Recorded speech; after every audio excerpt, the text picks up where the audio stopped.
ایک عورت سے کھانے میں نمک تیز ہو گیا۔ شوہر کھانے کے لیے بیٹھا تو اتنا تیز نمک دیکھ کر اسے غصہ آیا۔ غریب آدمی تھا، 6 ماہ بعد مرغی کا گوشت لایا تھا۔ 6 ماہ سے دال سبزی کھا کھا کر اس کی زبان گوشت کھانے کے لیے بے چین تھی، مگر بیوی نے نمک تیز کر کے سارا سالن خراب کر دیا۔ اس نے بیوی کو کچھ نہ کہا، چپ چاپ کھا لیا اور کہا، اے اللہ، اگر میری بیٹی سے نمک تیز ہو جاتا تو میں یہ پسند کرتا کہ میرا دماد اسے معاف کر دے، میرے جگر کے ٹکڑے کو کچھ نہ کہے۔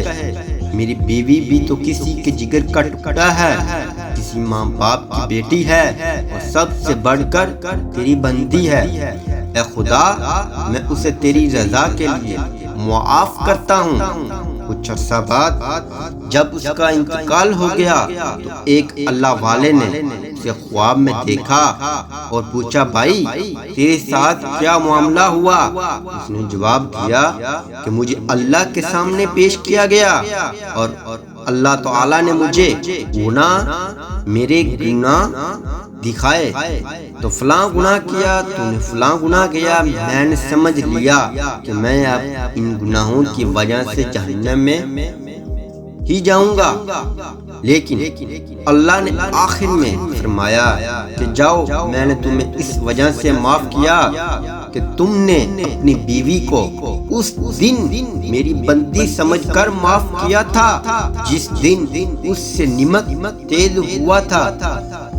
تو نے اسے گالی نہیں دی، نہ تم نے اسے ڈانٹا اور نہ ہی کوئی اسے مارا پیٹا۔ تم نے اس کی خطا میری رضا کے لیے معاف کی تھی، تو آج جاؤ، میں بھی تم کو معاف کرتا ہوں۔ تو دوستو دیکھیں کیسے ایک انسان کو معاف کرنے سے آپ کی پوری زندگی گناہ ایک چھوٹے سے عمل سے، نیکی سے، ایک چھوٹی سی نیکی سے آپ کی بخشش ہو رہی ہے۔ تو آپ اپنی زندگی میں ایسی نیکیاں ضرور کمائیں، چھوٹی چھوٹی، جن سے آپ جنت میں جا سکیں۔